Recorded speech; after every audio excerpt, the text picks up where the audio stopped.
Good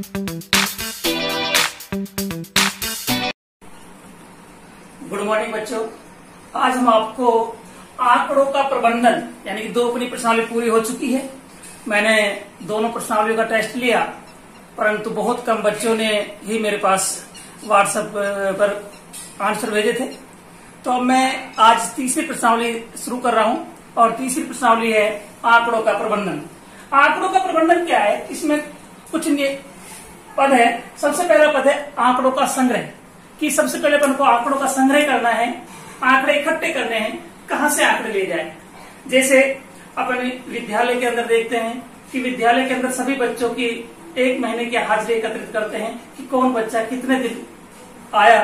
तो इस तरह से अपन जो इकट्ठे करते हैं वो आंकड़े होते हैं। तो आंकड़ों का सबसे पहले अपन करते हैं, संग्रह करते हैं, फिर आंकड़ों का संगठन करते हैं। संगठन का मतलब है उनको क्रम से जमाते हैं कि एक बच्चा महीने में 30 दिन आया, दूसरा बच्चा 28 दिन आया, तो ऐसे कितने बच्चे हैं जो पूरे महीने 30 के 30 दिन आए, कितने बच्चे जो 28 दिन आए, कितने बच्चे 26 दिन आए। तो इस तरह से दूसरा अपन उनका संगठन तैयार करते हैं।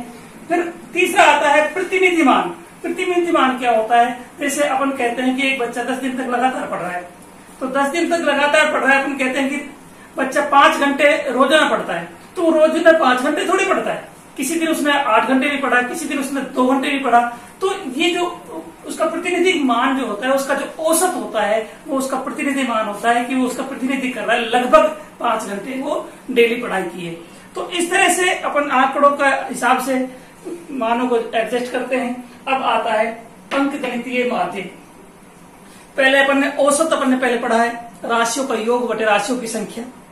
तो जिस तरह से अपन औसत निकालते हैं वैसे ही माध्य होता है। माध्य को अपन समांतर माध्य भी कहते हैं। तो माध्य निकालने का सूत्र, ये सबसे पहला सूत्र है सभी प्रेक्षणों का योग बटे प्रेक्षणों की संख्या। यानी कि जितने भी प्रेक्षण दे रखे हैं, मान लीजिए अपनी कक्षा के अंदर 25 बच्चे हैं, तो अपने 25 बच्चों का सभी कितने दिन उपस्थित रहे उनका योग किया और उसमें 25 का भाग दे दिए प्रेक्षणों की संख्या। उसके बाद आता है प्रसार और परिसर। प्रसार और परिसर एक ही चीज है। प्रसार और परिसर क्या है? जो प्रेक्षण होते हैं उसके उच्चतम मान में से न्यूनतम मान को घटा देते हैं। यानी कि जो प्रेक्षण दे रखे हैं उनका जो अंतर है उच्चतम मान का और न्यूनतम मान का, वो क्या होता है? परिसर कहलाता है या प्रसार कहते हैं उसको। अब इसके बाद जैसे अब एक क्वेश्चन दे रखा है, मैं एक उदाहरण देकर के बता रहा हूँ। क्वेश्चन के अनुसार आशीष 3 क्रमागत दिनों में क्रम से 4 घंटे पढ़ाई करता है, 5 घंटे करता है और 3 घंटे पढ़ाई करता है। उसने प्रतिदिन पढ़ने का औसत, अब यहाँ पर जैसे मैंने बताया था कि औसत आप पिछली कक्षा में पढ़ चुके हैं, तो यह औसत पूछ रहा है कि औसत ज्ञात करें। तो औसत निकालने का सूत्र यही होगा, पढ़ाई में लगे कुल समय या राशियों का योग। ये 3 राशियों की 4, 5 और 3, या घंटे अपने पढ़ाई का दोनों तरह से लिख सकते हैं, या तो राशियों का योग लिख ले या पढ़ाई करने वाले घंटों का समय। और कुल कितने हैं? 3 दिन है, तो दिनों की संख्या। तो अब इसमें समय औसत निकालना है अपन को। तो औसत पढ़ाई के घंटों की समय क्या है? 4 घंटे प्लस 5 घंटे प्लस 3 घंटे बटे कुल कितने हैं? 3 है। तो अपन इसको आगे करेंगे, 4 और 5 9, 9 और 3 12, 12 बटे 3, 3 चौक 12, 4 घंटे। अब इसका औसत 4 घंटे, एक तरह से कहने का मतलब है प्रतिनिधि मान इसका 4 घंटे है। ठीक है। इसके बाद अपन अगला क्वेश्चन करेंगे। अगला क्वेश्चन है अपना, एक स्कूल के 10 अध्यापकों की वर्षों में आयु इस प्रकार है। यानी कि स्कूल के अध्यापकों की 10 अध्यापक है, उनकी उम्र दे रखी है। एक की 32 साल, 41 साल, 28, 54, 35, 26, 23, 33, 38 और 40। इसमें पहला क्वेश्चन पूछ रहा है सबसे बड़ी उम्र वाले अध्यापक की आयु क्या है। तो सबसे बड़ी उम्र, अब उम्र अपने सामने लिखी हुई है, तो सबसे बड़ी कौन सी उम्र है इसमें? सबसे बड़ी उम्र है 54। तो अपन लिखेंगे सबसे बड़ी उम्र वाले अध्यापक की आयु 54 वर्ष है। दूसरा क्वेश्चन है सबसे छोटी उम्र वाले अध्यापक की आयु क्या है। तो इसमें सबसे छोटी संख्या कौन सी है? 23 है। 23 से छोटी कोई संख्या नहीं है, तो यहाँ पर लिखेंगे 23 है। अगला क्वेश्चन है अध्यापकों की आयु का परिसर ज्ञात करो। मैंने बताया था आपको प्रेक्षणों का अंतर, यानी सबसे बड़ी प्रेक्षण और सबसे छोटा प्रेक्षण, उनको अपन घटा देते हैं। वो अंतर जो होता है वो इसकी आयु होती है। जैसे अपन परिसर कहलाएगा 54 माइनस 23। अपन इसको घटाएं, 4 में से 3 गया 1 और 5 में से 2 गया 3 31 वर्ष। तो इसमें ये वर्ष में तो ये 31 वर्ष जो है अध्यापक की आयु का परिसर है, यानी कि सबसे बड़ी संख्या और सबसे छोटी का अंतर है।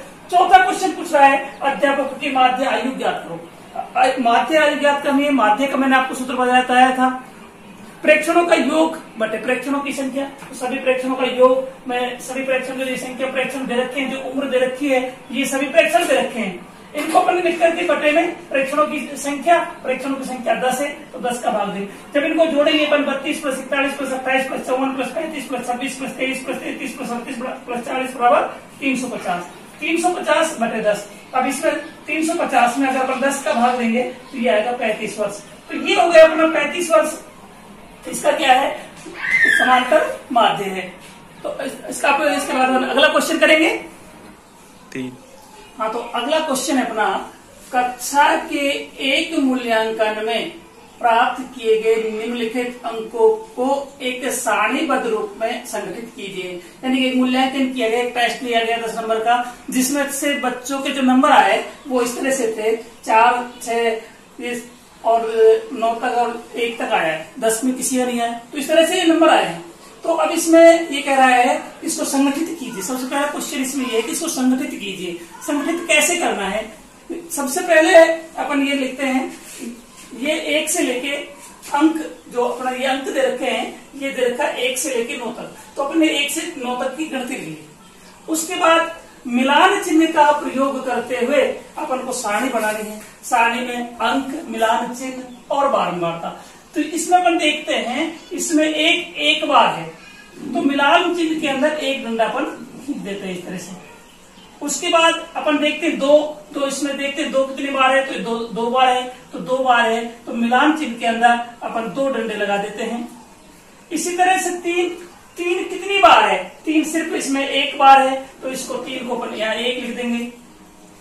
उसके बाद 4 3 बार है, 1 2 और ये 4 3 बार है, तो इसको अपन 3 बार 3 डंडे से लगा देंगे। ये मिलान चिन्ह के अंदर इस तरह से डंडे लगाए जाते हैं।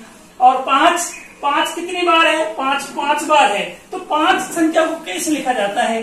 5 को लिखने के लिए तरीका इस तरह से होता है, 1 2 3 और 4 तक तो अपन काउंटिंग करते हैं इस तरह से। और 5वीं लाइन को इस साइड से काटते हैं, इस साइड से अगर और इससे नीचे, यानी कि इस तरह से तिरछा काटते हैं। ऐसे काटेंगे तो गलत हो जाएगा। ये 5 इस तरह 5 के ग्रुप में लगाते। अगर मान लो यहाँ 10 होते तो 5 का एक ग्रुप इस तरह से यहाँ हो जाता, 9 होते तो आगे 4 डंडे खींच देते। इसके बाद 6 कितनी बार दे रखा है? इसमें 4 बार दे रखा है, तो अपन यहाँ लिखते हैं 1 2 3 और 4। इसके बाद 7 दे रखा है 2 बार, तो अपन 2 बार लगा देते हैं। 8 1 बार और 9 1 बार। इस तरह से इसको अपन संगठित कर लिया। जब अपन ने सारणी बना करके संगठित कर लिया, अंक जो दे रखा है वो एक बच्चे का बारंबार का मतलब कितनी बार? 1 बार है, 2 बार है, 3 बार है, 3 1 बार है। तो इस तरह का ही अपन ने बारंबार का सारणी, इसको बारंबार का सारणी भी अपन कह सकते हैं। तो ये अपन ने बना ली है। अब इसके बाद अगला क्वेश्चन जो पूछ रहा है ये कि सबसे बड़ा अंक कौन सा है? अब इन अंक तो अपने ये अंक है, इनमें सबसे बड़ा अंक तो 9 ही है, तो अपन यहाँ लिखते हैं सबसे बड़ा अंक 9 है।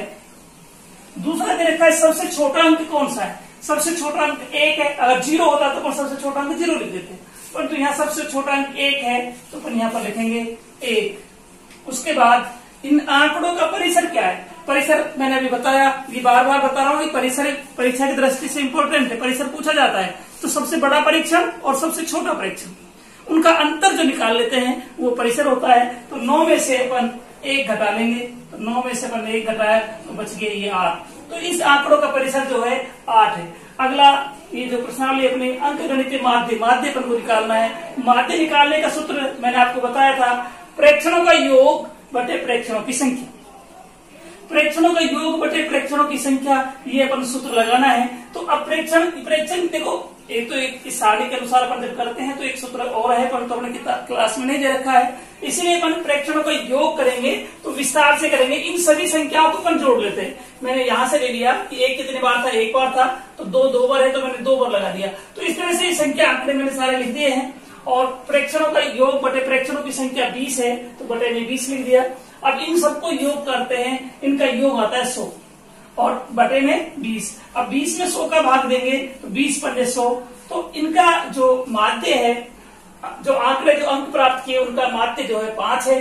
तो इस तरह से अपने ये सवाल अपने जो करा है ये अपने हो गया। और आगे के जो सवाल जो आपको मैं दे रहा हूँ वो भी सभी सवाल इसी तरीके से हैं। तो आप अपने होमवर्क की कॉपी में जो दिए जा रहे हैं क्वेश्चन उनको कर लेना। धन्यवाद।